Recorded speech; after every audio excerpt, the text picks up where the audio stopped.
Ngiyabingelela egameni lika Jesu Kristu Nkosi yethu yaseNazaretha. Obingelela usenior pastor Emmanjolo. Owaziwa kakhulu ngokuba umprofeti.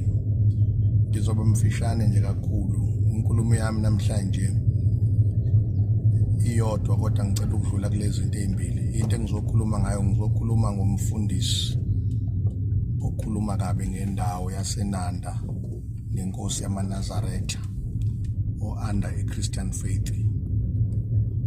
Angimazi ushumayela kuphi kodwa ngicela ungambizi ngesibongo kodwa ngicela ukukhuluma ngenkulumo yakhe ngikhuze. Before ngiqale ngayo ngicela ukubonga kakhulukazi abefundisi abakwazile ukuphuma ukuyodlulisa ulaka lethu njengabaphathi bemfihlakalo nanjengabaphathi babantu benkulumo kamongameli ezwakala iyicilo la ezwakala khona evula iCommission ethi kusawophenywa isikhathi esingango 6 months kuya kunyaka kuzodleka kama-billions eyimali kodwa kubekiwe bonke ubufakazi obala ukube inkinga esibhekene nazo. Ngiyabonga ngekonyaonhle ukusukuma ngoba uma befundisi bengasukumi okusho ukuthi bathi abantu abafe bebaphethe ngenxa kahulumeni ophethe samabandla ke sisho ngezwe lilodwa ukuthi uRamaphosa cha akagudluke office besivele sikulindele ukuthi ayikho into angasinikeza yona ngoba akayena umuntu odwayele ukuthi abe nesibindi yini ke uhleli phezulu kwamaqanda yona into emenza ke uRamaphosa maye responda kulolu daba arisiphoda njengomuntu. Uyabona uma umuntu ekhuluma umkhwenyana ekhuluma ekhweni uyacophelela ume kubo ahlaphaza uyazi ke ukuthi yini le abayigugushile nemali engaka ezomosha yokuholela abantu ababili kwiposta eyodwa. Sibonga ke ukuthi sihambile sawudlulisa leyo memorandum and we looking forward ukuthi aphendule and aresponde ngendlela esilindele ngayo. Enough is enough. Seloke ngenile office ayikho into enhle esiyitholayo ebuyela kubantu esibaholayo nebuyela nje kubantu eNingizimu Afrika yonkana. Angidluleke quick one nje ngoba ngifisa le video ibe yinde. Ake ngiye kulo daba. Ngingene ngimncane kwi-interfaith which is ilapho uNkulunkulu ngangazi ukuthi yini angifakela yona kodwa I came to realize that inkolo iyodwa ibibahlukanisa abantu eNingizimu Afrika. Inkolo iyodwa ibihlukanisa ngisho ama-families.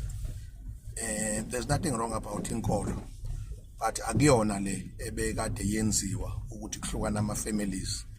Akuyona le ebekade yenziwa ukuthi ikhomba ukucalucalula noma ukucwasa ngokwamabandla. Khuluma kahle ke ngoba ngumfundisi osebandleni eliqikelelayo futhi ukuthi inkolo ke yabantu bonke nomuntu ngokuzikhethela ngokwakhe ongakholwa akusho ukuthi kufanele akukhulunywe kabi ngayo. Wesiphathi ke emakhulunywa ngendaba zamabandla ukukhulunywa kabi kwendawo yaseNanda ngekhele intuzuma ibandla engikulona likhona eNanda okusho ukuthi ke nginama members and families aseNanda. Akuyona into enhle ukuzwa umuntu ogcotshwe uNkulunkulu ethi indawo yaseNanda ifanele ukuba indawo yobugebengu. We are busy doing ama-development njengamabandla osomabhizinisi abefundisa amabandla ahlukahlukene trying to come up with isimo sokwehlisa izinga lobugebengu endaweni yaseNanda. We do have solutions in hand. Asikhumbule ukuthi iNanda iseduze neindawo zokusebenza ngenxa yobubha iseduze neindawo zakoPhoenix iseduze neindawo zaseThekwini iseduze ke neindawo zamaplaza okwenza abantu bakwazi ukuaccessa ukufinyelela endaweni yokusebenza. Akusibona abantu bakhona. You cannot say indawo yaseNanda ifanele ukuthi umuntu ogcotshwe uNkulunkulu olindeleke ukuthi he can stand up, say something better about the situation enze sengathi kuyinto enhle ukutholakala ukukhuphuka kwezinga lobugebengu aze abukhombe abulumbanise nomholi webandla lamaNazaretha unyazi lezulu esilihloniphayo thina kakhulu njengomfundisi noma njengomholi omkhulu endaweni yaseNanda. And mangibuka leya video yalomholi ngibona sengathi uyena odinga ukusizwa, because you cannot tell me ukuthi iBhayibheli likhona linamavesi amangaka. You can just open the Bible and uliyeke and then you talk about other religion and ungayihloniphi ngale yandlela umholi ohlonipheke kangaka. We are so very disappointed and ngifuna ukusho ukuthi isikhathi sokuthi kube khona abaholi abahoyimele gelekeqe abangaziwa ukuthi ba-report waphi uma kuneyinkinga. We will stand up ngoba uma kukhuluma oyinazaretha bungase kuthiwe ukhuluma ngenxa yemizwa. Kukhuluma mina ke angilona iNazaretha, ngumKristu and futhi angikhonzi khona ngenhlanhla. Ngisho kwifamily yami asinabo abantu abangaphansi kwenkolo yobuNazaretha, kodwa kusho lokho ukuthi emndenini nginesiqiniseko esi-over 100% ukuthi akukho. Sithi alingabi khona ibandla elibukelwa phansi, akangabi khona umholi obukelwa phansi, especially ebukelwa phansi indoda kaNkulunkulu ephethe umsebenzi kaNkulunkulu.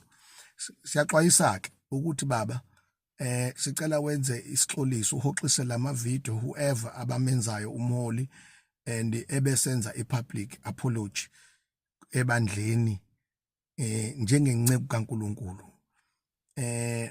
Uma kungenzeki we will stand up as religious sector kakhulu kwi-Christian faith, sikuvakashele sizokhuluma nje umlomo nomlomo ukuthi ungathanda yini kusasa mengase kube khona abantu abazogxeka indlela okhonzisa ngayo ebandleni okhonzisa kulona. Usenior Pastor Majola into ayimele umele ipeace, umele ubulungiswa which is justice, umele development, umele ukuthi ubunya bube khona asibone ngasolinye sabantu abamnyama. Anginalo ilungelo lokugxeka umuntu into akholelwa kuyona. Nginelungelo lokuthi ngikhulume ngoJesu eyinkosi, uma eyinkosi ngimbonile kimi azabonwe ngisho na umuntu oseceleni. But le ngiyayikhuza, ngikhuluma kahle ngokukholwa, ngikhuluma kahle futhi ngingamention igama lamuntu, kodwa sithi ukuhlaselwa konyazi luhlaselwe inceku ezibiza ngenceku kaNkulunkulu asihambisani nakho futhi ngeke size sihambisane nakho regardless ukuthi uyiluphi uhlelo, as long as a Christian. Isikhathi sokuthi kubuye inkolo ehlanganisa abantu abamnyama, ngoba iqiniso abafundisi ngeke balimele uma ngase kuthiwe inkolo yabamba elikhulu iqhaza ukucindezela isintu sakithi, ukucindezela izinto okufanele ngabe siyahlonishwa. Isikhathi ke manje sokuthi sibonakale sindawonye, asikususi kwinto obhilivela kuyona, kodwa ke sikhonze uNkulunkulu onguNkulunkulu wabantu bonke. Alawo mazwi ngicela le video ningilekele lihambe izifinyelele kuleli bandla nakulomfundisi.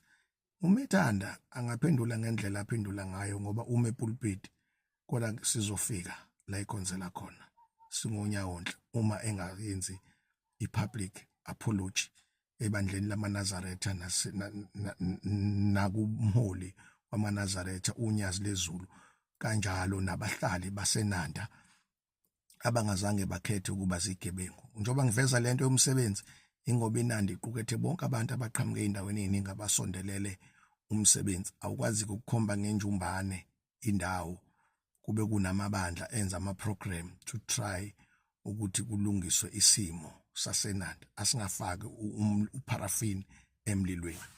uNkulunkulu anibusise, amen.